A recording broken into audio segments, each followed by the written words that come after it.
কথা শ্রবণ করেছেন বিশেষ বিশেষ বিজ্ঞ সুধী ভক্তদের বদনে। তারা উচ্চ ঘটের বৈষ্ণব, তারা অনেক কিছু জানে লীলামৃত কথা সম্বন্ধে, ভগবানের লীলা সম্বন্ধে অনেক জ্ঞাত। আমি নিতান্তই অনভিজ্ঞ, ভজনবিহীন, সাধন শূন্য। তবে বলবেন এসেছেন আমাদের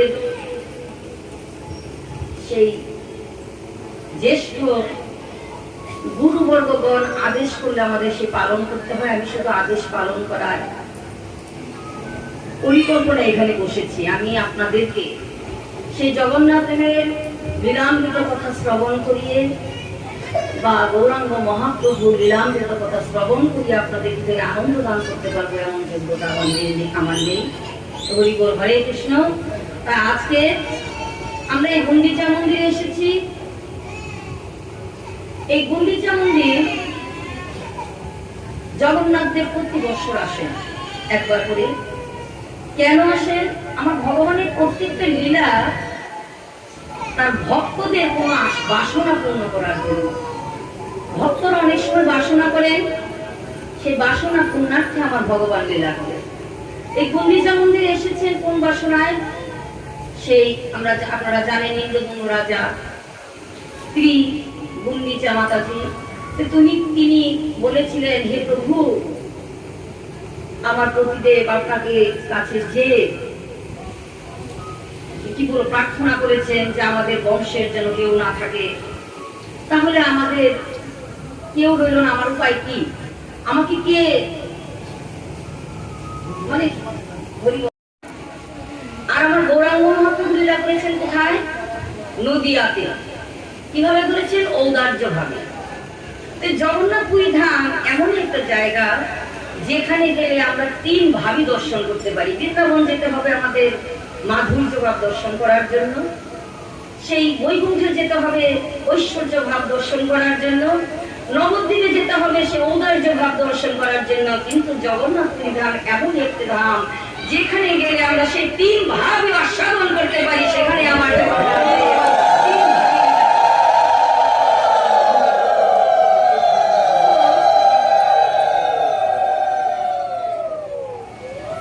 বৃন্দাবনে আমার ভগবান শ্রীকৃষ্ণ আছেন।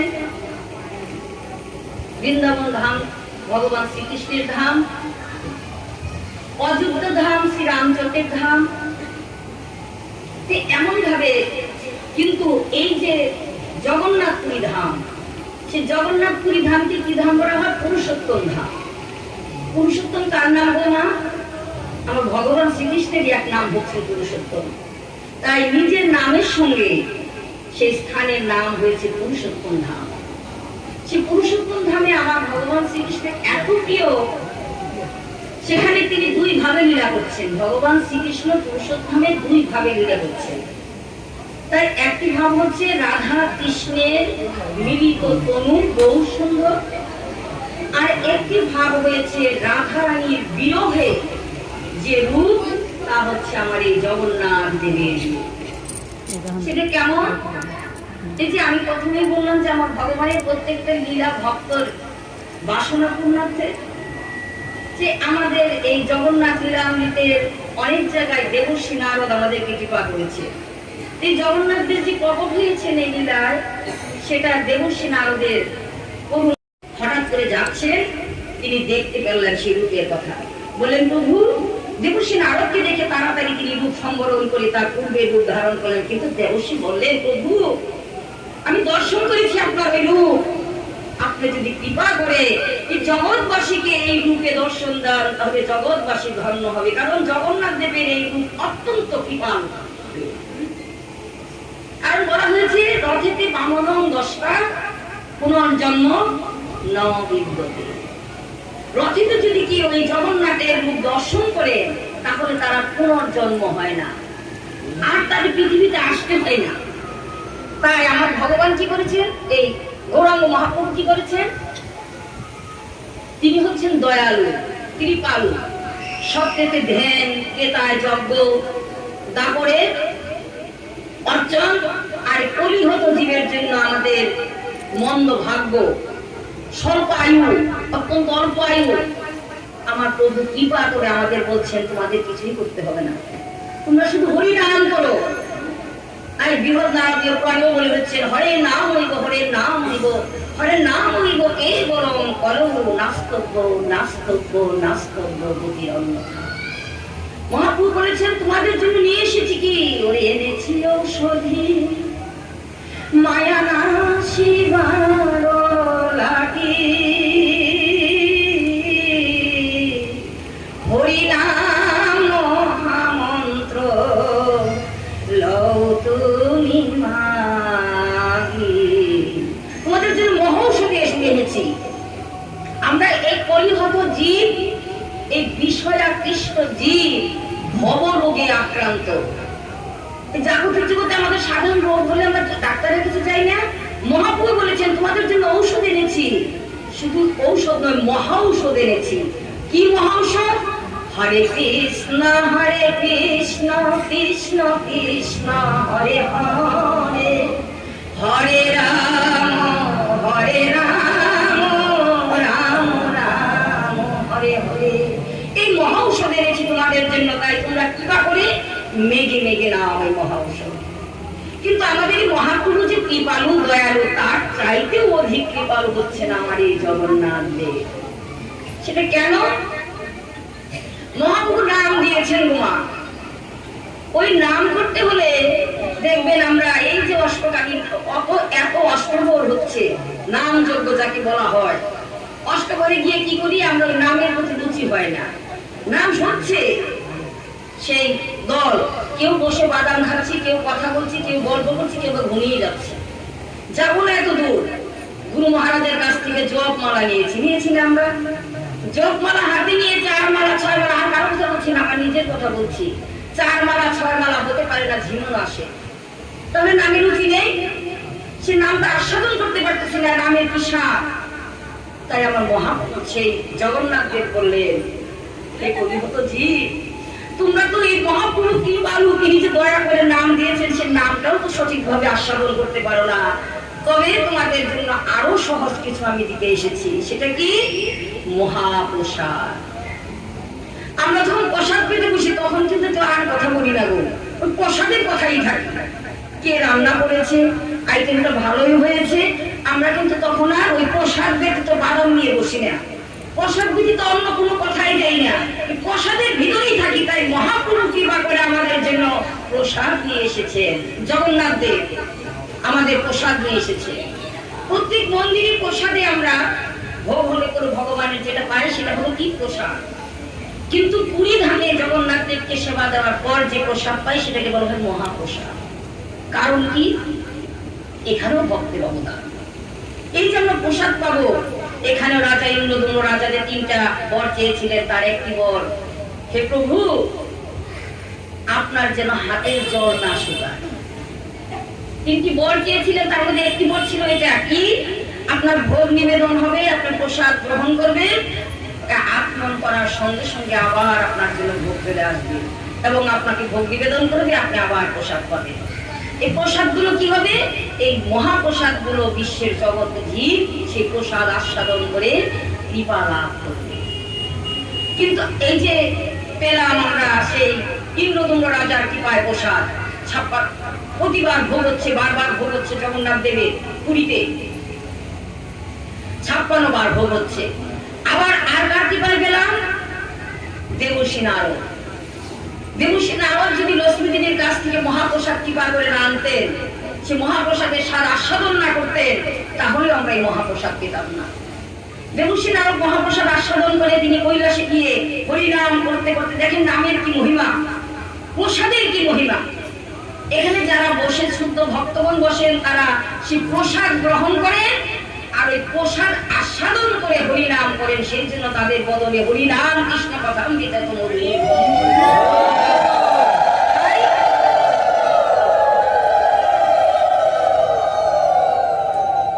দেবর্ষি নারদ কৈলাসে গিয়ে হরিনাম করছেন, নৃত্য করছে। শিবজি মহারাজ বলছেন, দেবর্ষি তুমি তো সবসময় নাম করো, কিন্তু আজকে যে তোমার নামে এত মধুর তো কখনো আমার কাছে লাগেনি, এত প্রিয় লাগে না। আজকে কি এমন কিছু গ্রহণ করেছো তুমি? দেবশ্রী বলছেন, আজকে আমি আমার প্রভুর প্রসাদ গ্রহণ করেছি। তুমি কোথায় পেলে প্রভুর প্রসাদ? যে আমি মাতা লক্ষ্মী দেবীর কাছে অনেক দিন যাবতীয় প্রসাদের জন্য আকাঙ্ক্ষা করছি, কিন্তু মাতা লক্ষ্মী দেবী বলেছেন যে প্রভু বলেছেন যে তুমি ব্যতীত এই প্রসাদ যেন আর কাউকে দেওয়া না হয়। তো আমি তো প্রভুর কথাও বাধ্য হতে পারি না। তাই প্রভু একদিন বললেন যে মাতা তুমি আমাকে সেবা দাও, কিছুদিন যাবত দেখছি তোমার মনটা মলিন, তোমার ভিতরে এত আনন্দ নেই কেন? বলছে প্রভু আমি তো আপনার কাছে বলতেও সাহস পাই না। দেবশ্রী আমার কাছে প্রার্থনা করেছিল আমি যেন তাকে কিঞ্চিত প্রসাদ আপনার এই থালা থেকে দেবশ্রীকে দেই। তখন প্রভু কি করলেন? বলেছেন যে আমার প্রসাদ কাউকে দেওয়া যাবে না, কিন্তু ভক্তের জন্য ভগবান আমার একটু রাস্তা খোলা রাখেন, তো ভক্তের বিশেষ আশা বাসনা পূর্ণ করার জন্য বললেন যে হ্যাঁ তুমি প্রসাদ দিও, যখন আমি অন্য খেয়ালে থাকি বা আমি অন্যদিকে যেন না দেখি এমন ভাবে তুমি দেবশ্রীর প্রসাদ। তো দেবশ্রীর প্রসাদ গ্রহণ করে নিয়ে কৈলাসে নৃত্য করছে। আর শিবজি মহারাজ জিজ্ঞেস করছে, বললেন যে যে প্রসাদ গ্রহণ করলে, যে প্রসাদ আস্বাদন করলে হরিনাম এত মধুর হয়, সেই প্রসাদ কৃপা করে দেবশ্রী আমাকে একটু দান করো। বলছেন আমি তো অবশিষ্ট কোনো প্রসাদ আনিনি, আমাকে যা দিয়েছিল তা আমি আস্বাদন করেছি, আমি তো অবশিষ্ট কোনো প্রসাদ আনিনি যা আপনাকে দিতে পারি। বললেন যে দেখো না কোনো বাবাকে আমাকে কিঞ্চিত ওই প্রসাদ একটু দেওয়া যায় কিনা। দেবশ্রী অনেক খুঁজে দেখলেন যে আপনি যে আচমন করেছেন একটু লেগে আছে নখের কোন জায়গায়। সেই প্রসাদটুকু দিলেন শিবজি মহারাজকে। শিবজি মহারাজ সেই প্রসাদ গ্রহণ করে হরিনাম করছেন, দুই বাহু উত্তোলন করে হরিনাম করতে করতে তিনি ভেসে যাচ্ছেন ভাবে বিভোর হয়ে।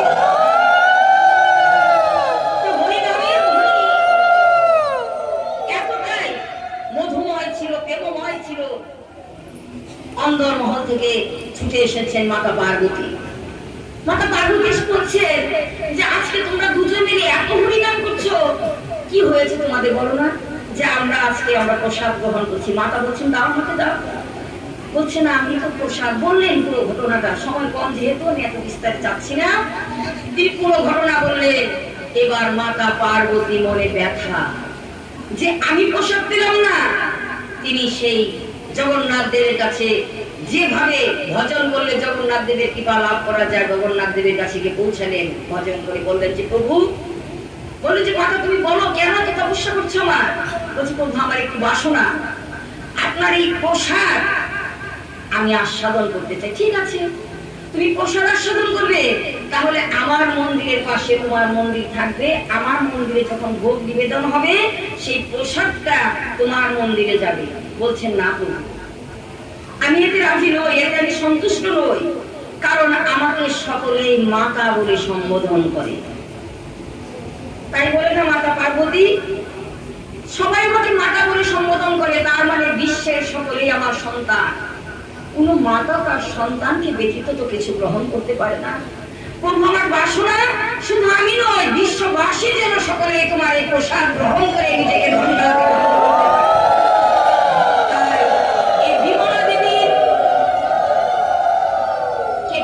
নিবেদন করার পর সেই প্রসাদ আনন্দ বাজারে বিক্রয় হয়।